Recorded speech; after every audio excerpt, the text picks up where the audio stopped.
Hey everyone, Danny here over at Into Fly Fishing, and today we are doing an affordable fly fishing rod review. Now, the rod we're taking a look at is the Moonshine Drifter. Now, this rod is the 9-foot 6-weight model, and if it is something you are interested in purchasing, the link is in the description below. We saw that it had about 4.8 stars out of 5 with over 800 people reviewing it on Amazon, and we really wanted to see if it lived up to the hype. So make sure you stay tuned. We're going to dive into this rod and all the features and how it performs, and we hope you enjoy this video. So let's talk about action first. Now, the Moonshine Drifter is a medium action rod, so it does have a bit more bend in it than maybe a medium fast or fast action rod. So I was a bit honestly skeptical when I first started using it. I'm personally a fan of a moderate fast or even a fast action rod, and I didn't know what I would think of this medium action. But after I casted it on the water in a local park, I found that of all the medium rods that I have casted, this definitely has the most backbone to it. So yes, you're going to get that nice bend at the top and even halfway down the rod, but it recovers nicely.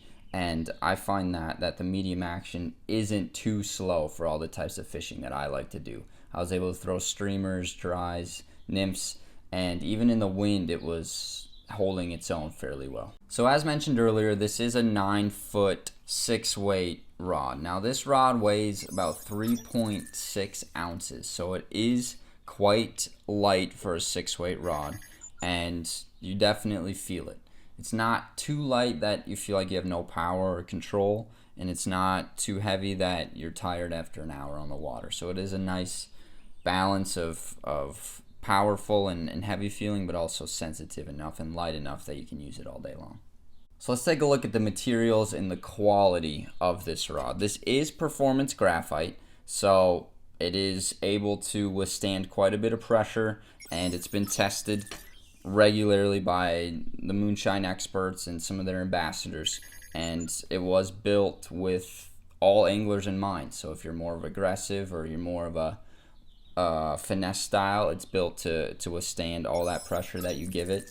And there is anodized hardware all the way from the top to the bottom, so the dual locking reel seat all the way up to the guides and the threads and everything on here is anodized, so it is built to withstand just about any type of fishing you want to do. And Moonshine is also a unique company in the sense that they do send along 2 rod tips. So when you do purchase the rod, they send 2 to make sure that you can fish with confidence, knowing that, hey, things happen, slam it in a car door, drop it, snap it on a big fish, whatever it looks like, they send you an extra rod tip. So that tells me that even though they do believe in their quality, they want to make sure that if something happens, just a fluke accident, that you're covered and you're able to get right back on the water right away. So next up is casting ability. As mentioned earlier, I was able to cast this in a local park as well as spend a day with it on the water before I did this review. And again, the medium action, I was a bit skeptical. I knew that the short cast would probably feel good, but I wasn't 100% confident about those longer casts. So what I found in winds that were around 10 miles per hour, so anything up to 45, 50 feet, the Moonshine Drifter does well. I wasn't missing my spots. I didn't have to force anything. I was able to have a pretty smooth rhythm, and I was able to get my fly just about anywhere I wanted. Now beyond that, you can tell that this is a medium action rod. The tip would get shaky. You would have to force your way for longer casts. You'd have to go with a little bit heavier fly, and I knew that going in. Again, a medium action rod often isn't meant to cover massive water, and this one isn't. So again, within 50 feet, I was able to hit just about any spot I wanted, even in some more challenging conditions. So for what it's built to do, the Moonshine Drifter does well with casting. So the recovery rate. Now, I do enjoy, as I mentioned, a moderate fast or a fast action rod, so recovery rate's important to me.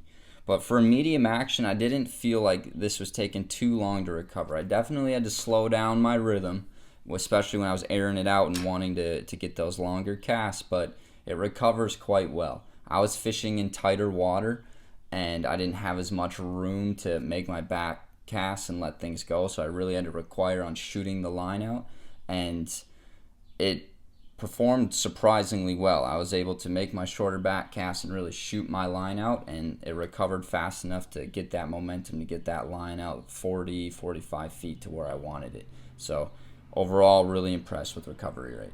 Line control.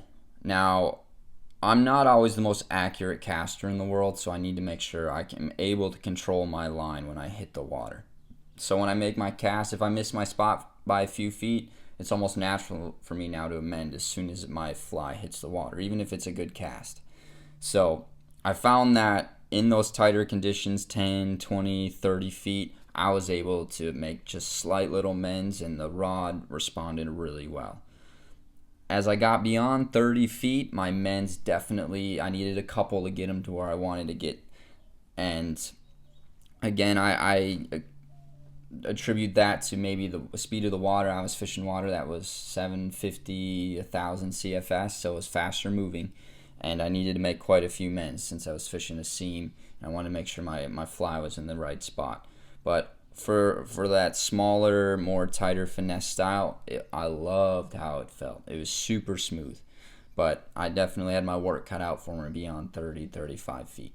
So for your target fish species, I'd really stick with trout, panfish, maybe smaller bass. Yes, it is a 6-weight, 9-foot rod, but that medium action really makes some of the fights with the larger fish a challenge. You're going to be just fine with those 15 to 18-inch trout and smaller, but as you get bigger than that, maybe into salmon, steelhead, pike, you're going to run into trouble. First, you're going to not be able to cast as far as you would like. And secondly, this rod isn't built to withstand a whole ton of pressure from extremely aggressive fish. You could in fact hurt the fish because this just doesn't have the power that you might need to get that fish into the net sooner than later. So stick with those trout, panfish with the 9-foot 6-weight. For your target water, streams, medium-sized rivers, ponds, maybe if you're just fishing along the bank in a lake. It's built to be more of a finesse style, throwing your dries, laying them down softly, things like that. That is what this rod is meant to do. So don't try and make it do anything else. Stick with those streams, smaller rivers. Pick your spots, be more of a finesse style angler, and this rod will do everything you ask of it to do. If you go larger than that, to big lakes, to big rivers, you're going to struggle with your casting. You're going to find that it's just not as easy to maneuver that bigger water with this medium action rod. So let's talk warranty. Now, Moonshine is one of the few companies that I feel still offer a solid lifetime warranty option. So proof of purchase is all you need. If something goes wrong with this rod, they will cover it for a lifetime, as long as you're willing to pay a $40 replacement fee. So again, for a $170 rod, a $40 replacement fee, I don't find that to be overly expensive. I think that's a pretty good deal. So it's a really solid warranty from Moonshine. Let's talk price. Now, this rod is $170 on Amazon. For entry-level rods and more affordable options, this is on the expensive side.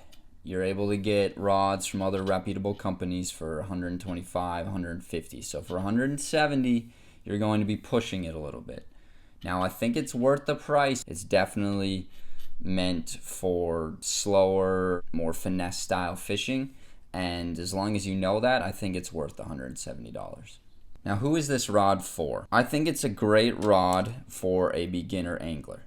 The medium action is easier to control for a newer angler looking to learn how to cast.